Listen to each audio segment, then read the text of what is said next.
Good evening, you're watching AWANI Tonight with me, Farhana Sheikh.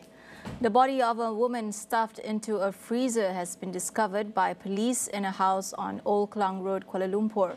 Police is investigating the case as a murder after the suspect, the victim's son, confessed to the killing, which occurred in March 2021. The suspect, the man in his 50s, has been arrested. According to reports, a neighbor of the suspect said he had lived in the house for over 10 years. The neighbor added that the victim, in her 80s, did not live with her son as she had her own home, but would occasionally visit him since he lived alone and was unmarried. The suspect reportedly wrapped the victim's body in a towel and plastic sheet and placed it in the freezer. The motive of the murder is still unknown. The suspect is believed to have come clean to the police because he was running low on savings and suffered from a chronic illness.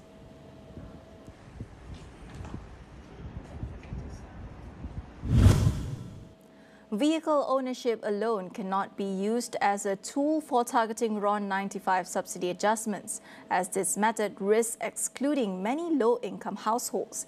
Economy Minister Rafizi Ramli explains that around 40% of the B60 households do not have their vehicles registered under their names with the Road Transport Department. Jadi kita ada masalah kerana walaupun kita kata di peringkat atas, bukankah lebih baik kita menggunakan pendaftaran kenderaan untuk mengendalikan penyasaran semula subsidi? Hakikatnya bagi keluarga-keluarga terbawah, mereka sebenarnya tidak ada pun pendaftaran kenderaan kerana satu keluarga mungkin dia menggunakan motor atas nama pendaftaran orang lain. Rafizi cited similar challenges when targeting diesel subsidies where individuals sometimes register vehicles under the name of others, leading to data mismatches. He said the government had considered the cash transfer method, but the method poses a high risk in driving up prices. Therefore, the government decided on the two-tier pricing system to avoid inflation. Rafizi was responding to Pulai MP Suhaizan Kayat, who suggested using vehicle type for the implementation of RON 95 subsidy rationalization. Proton will start assembling its Proton Saga model in Egypt from December as part of a new phase in its regional expansion strategy. Prime Minister Dato' Sri Anwar Ibrahim says the move reflects Malaysia's effort to foster closer ties with Egypt through enhanced cooperation. Proton Chairman Tan Sri Said Faisal Arbar stated that in the medium term, the company plans to make Egypt a key hub for Proton in the region. The Gaza plant will also be the first international facility to assemble Proton's left-hand drive models, which are intended for markets across the Middle East and North Africa. Following his trip to Egypt, Anwar will travel to Peru to attend the 31st APEC Economic Leaders Meeting from November 14th to 16th.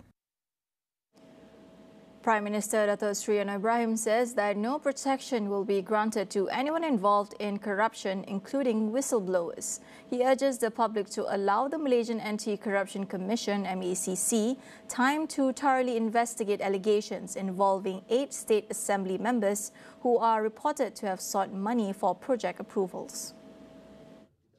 Anwar emphasized that the Madani government's policy provides protection only to those who are free from corruption. MACC Chief Commissioner Tan Sri Azam Baki confirmed a whistleblower in the case, which involves video clips showing Aduns allegedly accepting bribes. The whistleblower reportedly sent an official letter to the Prime Minister requesting protection before filing a report with MACC. Anwar said he has not received any such requests as he is currently in Egypt for an official visit. A cadet officer from University Pertahanan Nasional Malaysia, UPNM, who has been charged in court for injuring a junior using a hot steam iron, could face penalties, including expulsion from the university. Defence Minister Dato' Sri Muhammad Khalid Nordin says the investigation board had completed its probe into the case and the punishment for the cadet would be decided today. On November 8th, Amirul Iskandar Nur Hanizan was charged under Section 324 of the Penal Code. He was accused of intentionally causing harm to 20-year-old Salman Mohammad Saiful Suraj by using the hot steam iron at the Sungai Besi Camp Academy on October 22nd. If found guilty, Amirul could face 10 years in prison a fine or whipping. Meanwhile, the young Di-Pertuan Agong Sultan Ibrahim called on the Defence Ministry to take urgent and serious measures to address the issue at UPNM, following another bullying incident where students suffered fractured ribs and spine. The king said bullying within military training environments should not be tolerated, and such incidents tarnish both the students' welfare and the reputation of Malaysia's higher education institutions. Meanwhile, Defence Minister Datuk Sri Muhammad Khalid Nordin said the government has taken proactive measures to prevent bullying at UPNM since January this year. These include separating dormitory levels, installing more CCTV cameras in hostels, and conducting separate roll calls based on the cadets' year of study at the academy. Muhammad Khalid added that if an incident results in court case and the student is expelled, he or she would also need to repay the expenses incurred by the ministry. 6 Malaysian tigers have died in roadkill accidents in the past 2 years. Natural Resources and Climate Change Minister Nik Nazmini Ahmad says this is a significant number considering that there are only 150 left in the country. The latest incident was on November 9th when a tiger was killed after being hit by a truck at the East-West Highway in Gerik, Perak. These incidents, he said, also indicates that the Malayan tigers' habitats have been disturbed and that they were forced to leave. Nik Nazmi stressed that there are already 9 strategic actions to conserve Malayan tigers in place approved by the Cabinet in 2021 to be implemented over the next 10 years. They include conserving the animal's natural habitat, stepping up enforcement, and the establishment of the National Tiger Conservation Task Force. Malaysia has channeled 45 million ringgit worth of aid and humanitarian assistance to Palestinians in Gaza since the war erupted more than a year ago. Deputy Foreign Minister Muhammad Alamin says more than 5,000 tons of humanitarian aid from Malaysia have been sent to Gaza through the Rafah border since October last year. Donations were channeled through the Palestine Humanitarian Trust account in partnership with various organizations. Muhammad Alamin shared that since the Rafah border gate closure on May 7th, the government has been working with Jordan to route aid through the King Hussein Bridge. Beyond aid to Gaza, Muhammad Alamin said Palestinian students in Malaysia also receive assistance through the Higher Education Ministry, including study loans and living allowances. We go for a quick break. Stay tuned for more.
Welcome back. The Philippines has accused China of stepping up pressure on the country to concede its sovereign rights in the South China Sea.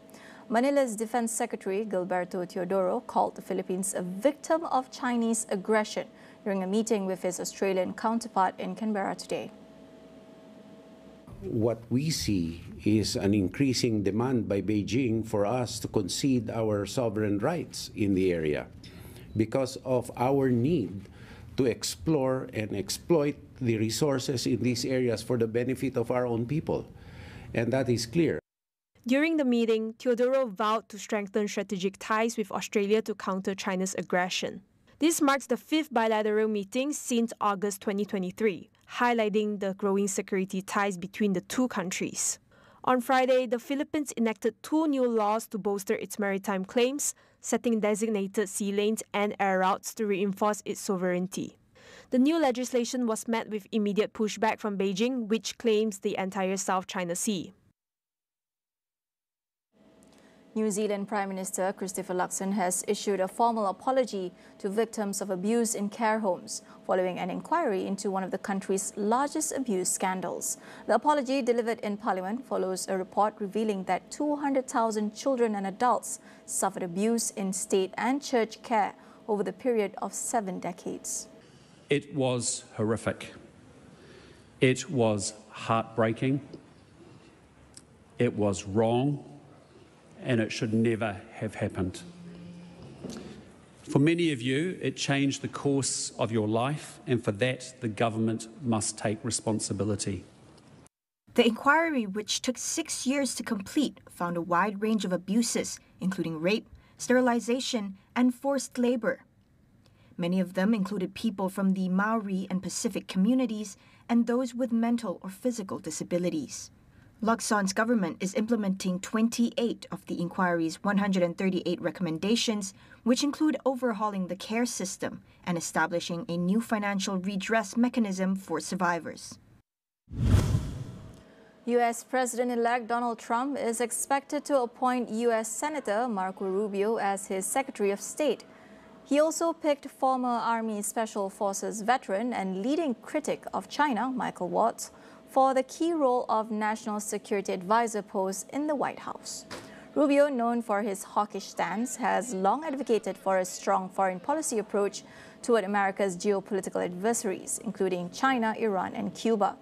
In recent years, the Florida senator has softened some of his position to align more closely with Trump's views. If confirmed, Rubio would become the first Latino to serve as America's top diplomat when Trump takes office in January.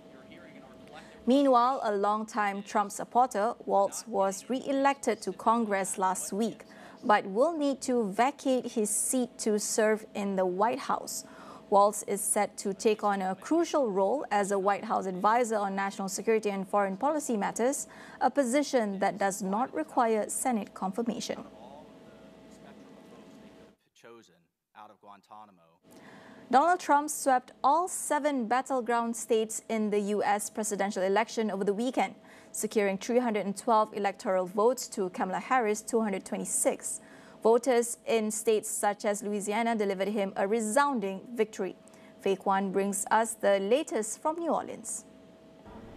It's been 1 week since Donald Trump's re-election, and speaking to voters here in New Orleans, Louisiana, where they sort of regard themselves as a blue oasis within a red state, there is a sense of concern and anxiety over what a second Trump presidency could mean for women and ethnic minority groups. For many parts of the state, however, they have supported Trump in all 3 of his presidential runs since 2016, and so there's hope that his return to the Oval Office could bring a much-needed boost to the economy.